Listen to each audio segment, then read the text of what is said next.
Imagine standing in the heart of Rome on a blazing summer morning in 80 AD. The ground beneath your feet trembles. 50,000 voices surge around you like a living ocean. The smell of sawdust and animal musk and roasting meat hits you all at once. Above your head a vast canvas ceiling ripples in the breeze, blocking the merciless Italian sun. And below you, far below you, through the grated iron floor, something enormous moves in the darkness, something that has no idea it is about to die. Welcome to the Colosseum, the most sophisticated killing machine ever built by human hands. And for 4 centuries it ran without stopping.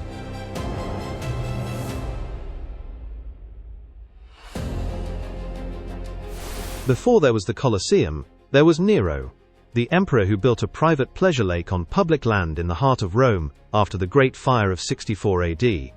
When Nero fell and the Flavian dynasty rose in his place, the new emperor Vespasian made a deliberate, theatrical statement. He drained Nero's lake. And on that same sacred ground he built something for the people. Construction began around 70 AD, funded by the spoils of the Jewish-Roman War, treasure looted from the Temple of Jerusalem. The Talmud records that 100,000 Jewish captives were brought to Rome. Many of them may have worked these very foundations. The Colosseum was born in conquest and grief, even before a single game was played. It took approximately 10 years to build. 10 years for 100,000 cubic meters of travertine limestone, hauled from quarries at Tivoli 22 kilometers away. 10 years for 300 tons of iron clamps binding the stone blocks together, no mortar, just iron and precision. 10 years to create 80 arched entrances, each numbered so that 50,000 Romans could find their seats and fill the entire structure in under 15 minutes. That engineering efficiency rivals modern football stadiums today. While the Colosseum stands, Rome shall stand. When falls the Colosseum, Rome shall fall. And when Rome falls, the world.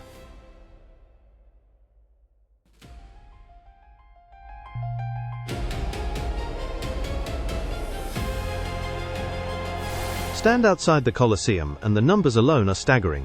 The outer wall stretches 188 meters along its longest axis and 156 meters along its shorter one. It rises 48 meters into the Roman sky, roughly the height of a 16-story building. The facade presents 3 tiers of arched arcades, each decorated with engaged columns in a different classical order: Doric on the ground floor, Ionic on the second, Corinthian on the third. A 4th story of solid wall with Corinthian pilasters rises above them, punctuated by small windows. The whole structure is elliptical, not circular, and that shape was not just aesthetic. An ellipse keeps every single spectator within reasonable sightlines of a central focal point, that focal point being the arena floor. But what you would not see from outside, what the Romans kept magnificently hidden, was the velarium. Controlled by a detachment of Roman sailors from the fleet at Misenum, the same men who crewed the warships of the Imperial Navy, the velarium was an enormous retractable canvas sunshade. 240 wooden masts ringed the top of the 4th story. Ropes and pulleys, operated by up to 1,000 sailors, could unfurl the velarium across a significant portion of the seating area within hours. Not a full roof. The arena floor remained open to the sky, but enough to shade the majority of the crowd from Rome's brutal Mediterranean sun. We know this from Martial, the Roman poet who described it in his Liber Spectacularum, written to commemorate the opening games. We know the sailors from inscriptions found near the Castra Miscenatum barracks in Rome. The precision of this system, this retractable roof operated by a naval crew 2,000 years ago, still stuns engineers today.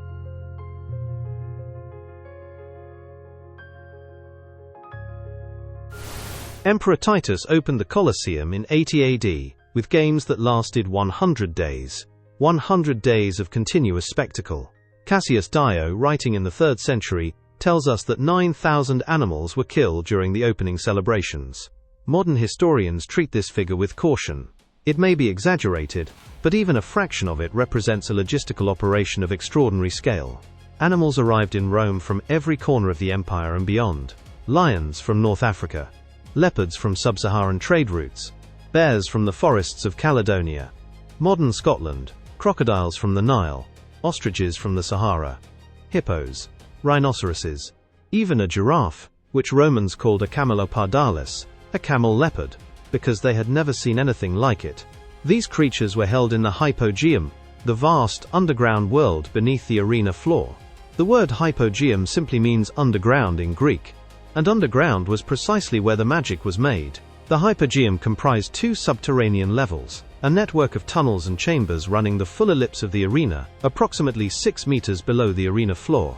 Here, in the flickering torchlight, slaves and arena workers operated an astonishing system of 28 wooden elevator platforms, each one capable of raising a large animal or a full set piece, powered by counterweights and capstan winches. Each elevator connected to a trapdoor in the arena floor above. Trapdoors that could open simultaneously, releasing animals into the arena in coordinated explosions of chaos and spectacle. We know the exact number and placement of these elevators from archaeological excavations carried out between 1995 and 2000, when the arena floor's modern wooden reconstruction was lifted, and the hypogeum below was properly mapped for the first time in its entirety. The scale of slaughter at Roman games was not occasional spectacle. It was systematic, repeated, and vast. These estimates from ancient sources and modern scholarship reveal how the Roman hunger for exotic animals reshaped entire ecosystems across the empire, pushing North African elephant populations and Mesopotamian lion populations toward local extinction over 4 centuries.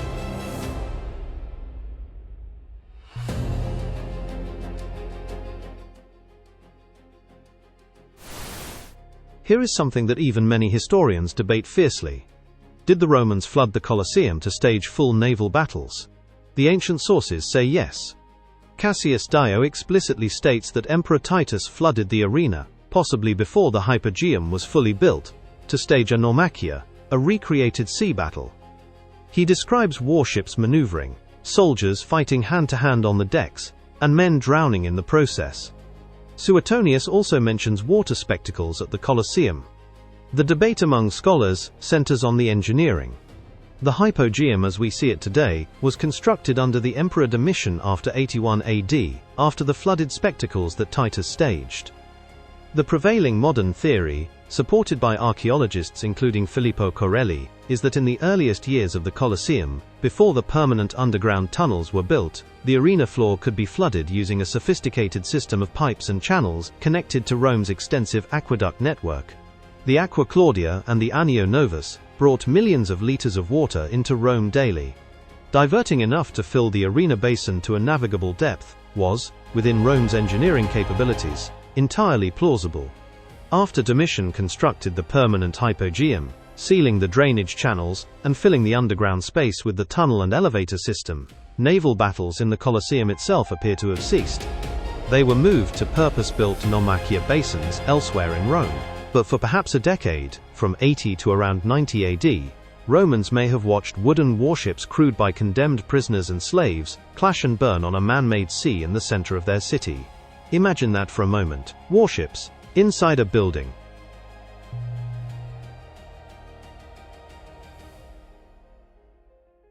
We have built the stage. Now meet the performers. The gladiators were the Colosseum's beating heart. And almost everything the popular imagination believes about them is at least partly wrong. Most gladiators were not unwilling slaves dragged from their homes. Some were particularly prisoners of war and condemned criminals, but a significant proportion, perhaps as many as half by the 2nd century AD, were free volunteers. Men who signed the optoramentum, a legal contract selling their freedom to a gladiatorial school, a ludus, in exchange for food, housing, medical care, and the chance at prize money and fame. Fame that could be extraordinary. Successful gladiators had fan followings. Their names were scratched into the walls of Pompeii as graffiti. The gladiator Celidus was called the heartthrob of the girls on a Pompeian wall inscription. Marcus Attilius, a free-born volunteer, won his first fight against a man who had already won 52 bouts. His story was literally painted on a Pompeian wall as a comic strip. These were the footballers and rock stars of the ancient world. There were over 30 recorded types of gladiator, each with specific armor, weapons, and fighting styles designed to create visually interesting and balanced matchups. The retiarius fought with a net and trident, lightly armored, fast, theatrical. His traditional opponent was the secutor, encased in heavy plate armor, with a smooth domed helmet designed so the net could not snag it. The thraex carried a curved sickle blade and a small square shield. The murmillo bore a fish-crested helmet and a large, oblong scutum shield. These were not random pairings. They were choreographed spectacle, designed by professionals who understood drama as well as combat. And the mortality rate, not as high as Hollywood suggests. Skeletal analysis from a gladiator cemetery discovered in Ephesus, Turkey, in 1993-67, individuals positively identified as gladiators, shows that many survived multiple bouts. The fatal blow, when it came, was often delivered after a fighter had already surrendered, awaiting the crowd's verdict. The editor, the game's sponsor, usually consulted the crowd's reaction. Thumbs up, thumbs down? Ancient sources are actually ambiguous about which gesture meant death. What we do know is that killing a trained gladiator was expensive. Schools had invested enormously in their fighters. Survival was often the economically rational outcome. They receive wounds to please us, and when they are about to die, we ask them not to put an end to it. They are driven on by iron, and forced to endure this.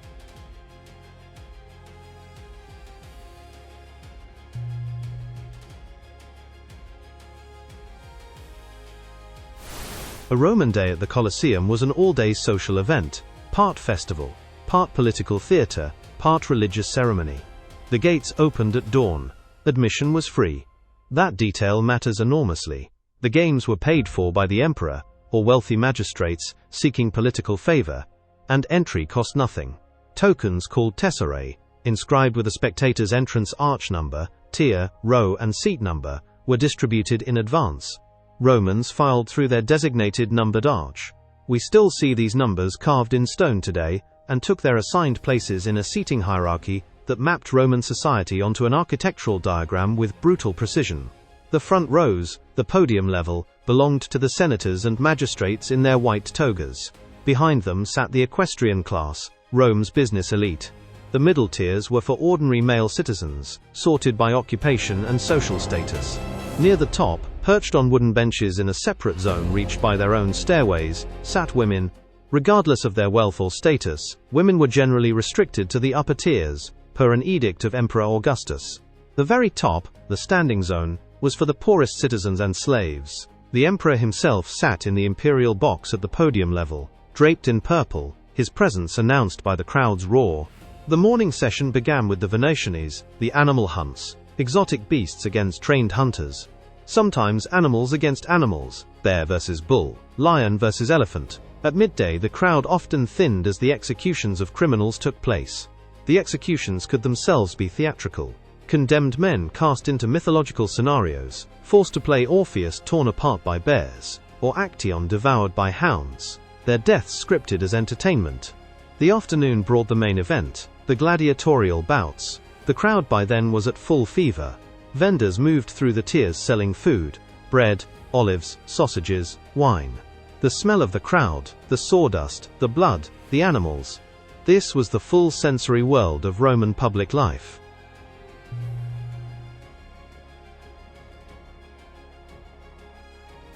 The Colosseum did not fall in a single moment. It declined across centuries, like Rome itself, through a long and painful unwinding.